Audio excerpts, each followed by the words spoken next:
would like to give you some information on some apple, pear, and plum varieties we have bred at our institute. Just a few words on our institute. This is a completely private company called BayOZ Obstzentrum. We are dedicated to the fruit breeding, and our business is to breed varieties with very good pomological properties and sell the trees of these varieties to fruit growers all over Europe. Our breeding activities are mainly in apple, pear, and European plum. And this is what I want to present to you on some examples what we have achieved recently. Just very few words about our concept, how we are doing our breeding. So we try to be very close to the market. This means that we have facilities to directly sell the fruits to customers. We as a company are directly selling fruits to fruit retailers like Edeka and Rewe. And we have some processing facilities in order to see, for example, about the juice quality of our varieties. On the second side, we want to be very close to farmers' conditions when we select our varieties. This means that we test our varieties not just as in the governmental institutes dealing with testing. They usually have some 5, 6, or 10 trees per variety. We have got several hundred or maybe half a hectare of our varieties in order to see really if the varieties work or not. So we try to keep the production conditions as similar as possible to the growers' conditions. And we have a lot of effort in making storage experiments, because we know that only varieties which can store pretty well are fine for the growers. Furthermore, we are very close to research and science. So we are dealing, for example, with breeding for resistant varieties to different pathogens. And very often we have to develop new techniques for screening of fruit genotypes to the resistance. And we do this in our own lab. As well, we are dealing with quarantine diseases such like plum pox virus, such as apple proliferation or pear decline. And last but not least, of course, we have a large pool of genetic resources we need for breeding activities. And we need some kind of visions in order to know what is important for the market of the future. So these are some examples of how our experimental plots look like. So large plots where we not only have some very few trees, but a good yield where we can exactly describe the pomological properties of the varieties. For sure, when we are doing the fruit analysis, we do as usual the complete inner and outer quality, as you can see here, the texture, the flavor, the ethylene production. We measure the starch content, the firmness, and the soluble solids and things like that.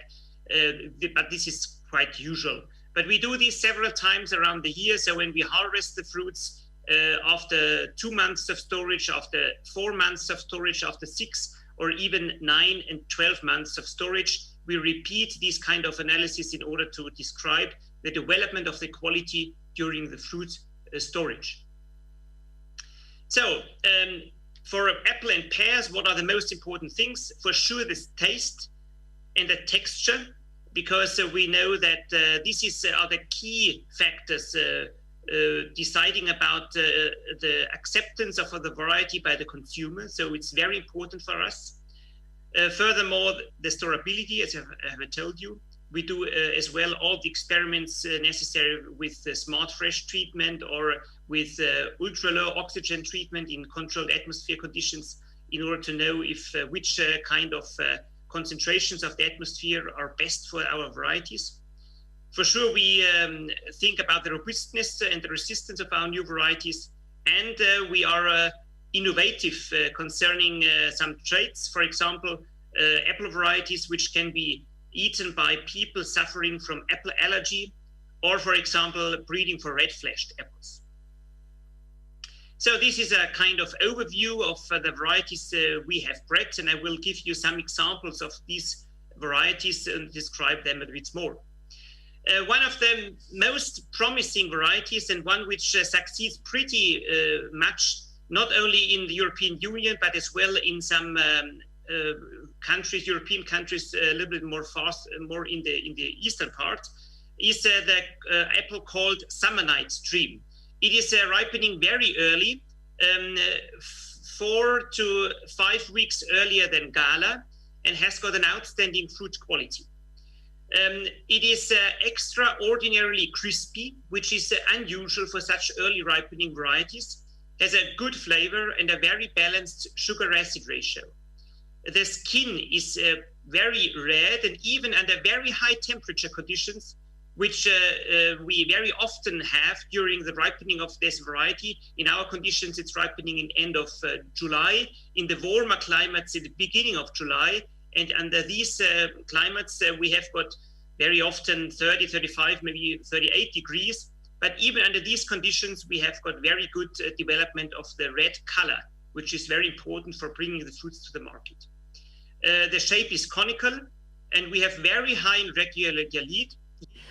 Forma este conică și avem recoltă foarte bună, chiar și poate fi depozitat pentru 6 săptămâni cu mare ușurință și atunci când începe să se coacă Gala.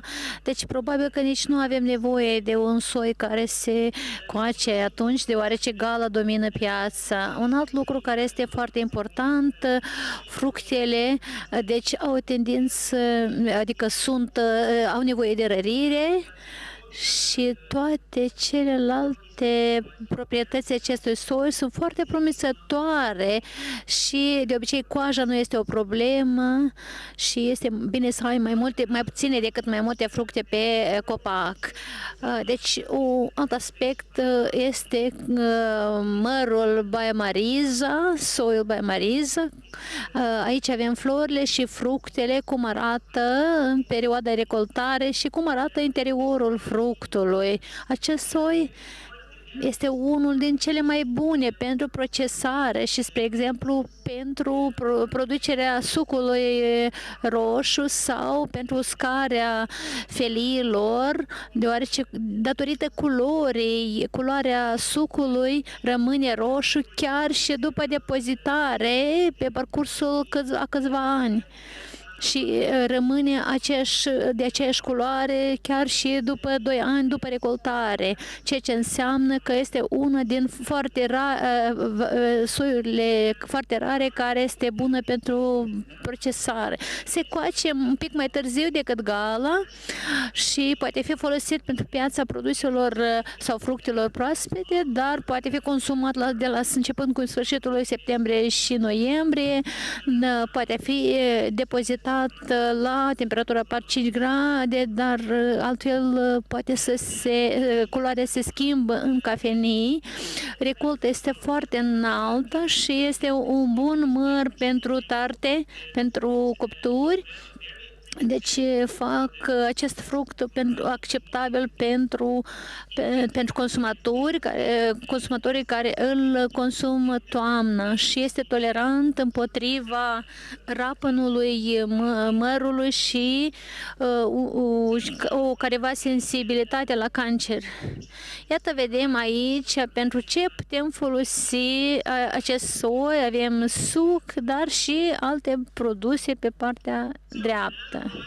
Un alt soi care este foarte ușor pentru a fi produs și cultivat este Gräfin Goldach. Este un soi foarte hipoalergenic și foarte atractiv, mai ales persoanele care suferă de alergie la mere. Deci acest soi este foarte des întâlnit în Europa și este important să vii cu un soi care poate fi consumat de persoanele care suferă de astfel de tip de alergie, care uneori ajung la aproape jumătatea din populație. și nu este nici prea dulce, nici prea acru și este similar la gust cu Jonah Gold și este foarte acceptabil pentru majoritatea persoanelor. Dispune de sau are proprietăți și bun pentru depozitare și avem aici câteva imagini din perioada de înflorire și din perioada de recoltare, cum vedeți interiorul, indicele de amidon. Dacă avem așa o culoare, atunci deci că a venit perioada de recoltare, dar putem păstra fructul timp de 2 săptămâni pe copac și avem o fereastră bună pentru recoltare. Deci nu este necesar să-l recoltezi în câteva zile, pentru că fructul se păstrează și în perioada de recoltare, adică pentru o perioadă și poate fi recoltat și mai târziu. Vedem alte imagini de perioada de recoltare. Bine, iată aici avem careva informație și exemple despre soiurile de măr care sunt destul de interesante. Acum un exemplu pentru pere și care este cuprins de programul nostru. Avem o pară cu coajă roșie care se numește Alesia, cu aromă foarte plăcută și copacul are o recoltă înaltă, 90% de conference și fructele se păstrează foarte bine și în condiții de depozite frigorifice poate fi depozitat în atmosferă controlată în februarie și este foarte aromat și este o pară deci cu mărime foarte bună, iar florile sunt tolerante la înghețurile de primăvară care au loc în mod regulat. Deci, dacă comparăm cu conference, apoi se coace deci mai târziu și avem, iată, culoarea fructului pe copac. Pe copac avem așa o culoare mai violetă, iar în timpul depozitării el devine deci de o culoare roșie mai aprinsă, adică după 2 luni de depozitare culoarea se transformă într-o culoare roșie foarte atractivă. Și fructul, pe majoritatea părții fructul este roșu și putem găsi 30%. Deci multe soiuri au doar 30% din porțiunea cojii de culoare roșie, iar aici, în general, dezvoltă o culoare foarte, foarte bună. Rareori are și porțiuni verzi. Și în ultimul slide vreau să vă prezint careva date despre programul nostru pentru reproducerea copacilor de prunuri. Acestea sunt cele mai intensive sau cele mai mari programe de reproducere a prunelor și se ia în considerație rezistența la virusul șarca, la boala șarca și are o calitate foarte înaltă a fructului și și are o perioadă de coacere de la foarte timpurie până la foarte târzie. Unele soiuri, deci avem astfel de, să zicem, peșteri sau găuri produse și noi încercăm să evităm cumva să prevenim astfel de boli. Deci, deseori, în timpul verii, avem prejudicierea fructelor de temperaturile înalte. Unele sunt afectate doar pe pieliță, altele chiar și în interiorul fructelor și nu pot fi utilizate. Trebuie să evităm aceste probleme. Deci, boala șarca, deci deseori vedem când tăiem fructa, în multe din ele pot să avem o culoare a pulpei, pulpa este de culoare roșie și vedem această boală și la frunze. Este una din cele mai devastante boli ale sâmburoaselor și Deseori, la unele soiuri, fructele încep să cadă pe pământ foarte des, uneori aproape toate cad și calitatea fructelor au un zahăr mai, conținut de zahăr mai mic și o rată de aciditate înaltă. Și noi, strategia noastră... Resistant ones, completely resistant, because then we have no infections and as well no symptoms on the fruits.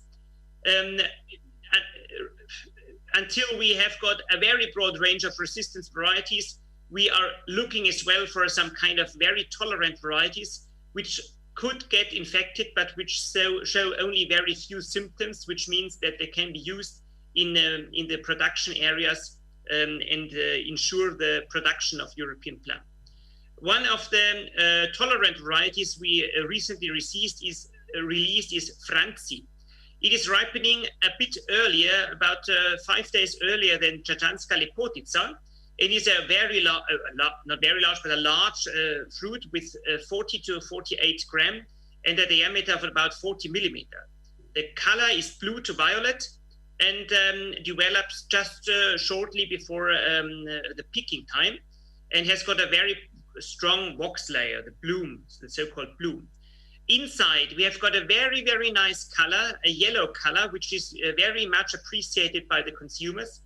And a good Brix value for early ripening variety is 16 to 20 Brix.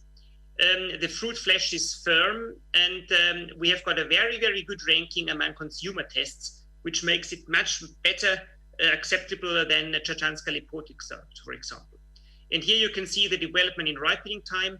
This is the picking time you should use. This is a little bit of overripe, and this is unripe with the red, the green color. This is the yellow color inside, which is perfect. And this is a little bit of over mature. So you should harvest at that ripening stage. So to summarize, we have got a moderate to strong vegetative growth. The side branches are upright. Infections with plumpox virus are possible, but we only have very, very few symptoms on the fruits. The flowering time is similar to Czajanska Lepotica, and it's self-fertile, which means that you not necessarily need a pollinator within the orchard. However, we think it's better to have one such as Katinka or Czajanska Lepotica. And these are some pictures of the tree. At ripening time, you can see here the full fruit crop of Franzi. Now, one variety as an example for resistant varieties, we have got a special resistance, which is called hypersensitive response, which means that the tree cannot get infected with plumpox virus by aphids, which means that in the field, the tree remains healthy, no plumpox virus. Therefore, we have no symptoms and no economic losses. One of the varieties we recently released is the very, very promising variety Moni, which I want to present you in short words. The ripening time is 5 to 7 days after Czajanska Lepotica and just before Czajanska Rotna. We have got a weight of 36 to 40 gram and a diameter of about 36 millimeters. The color is a very, very dark and attractive blue, and develops about 2 weeks prior to harvest. And we have got a very, very strong wax layer. This is the color of the fruits, which is one of the most attractive which are on the market. If you want to determine the ripening time for picking, then you just open the fruits. And if the fruit flesh is still green like that, then you should keep it on the tree.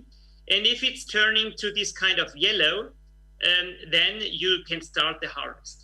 You do not need to hurry, because you can keep, which is very special, the fruits about 2 to 3 weeks on the tree without any loss of fruit firmness, which means that you can harvest at least for over 2 weeks, even if we have got very, very high temperatures. We have not seen any kind of problems with internal browning after heat periods during ripening time. This is the color of the fruit when you harvest. This is just as it should be, very attractive yellow color.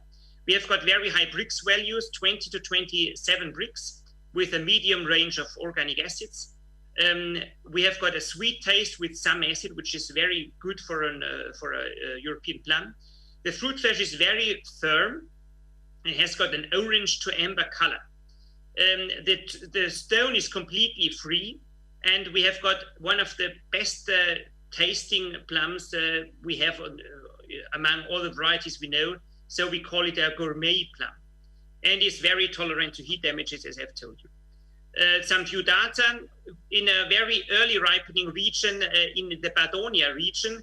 In 2018, we started harvest end of July, and the last fruits we harvested at beginning of September. And here you can see the bricks development, which is just rising up to more than 28 bricks. So at least you have got a harvest window of 4 weeks, even under very, very hot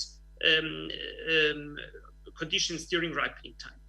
You can store the fruit very well as well. So at least 4 weeks is no problem for storage.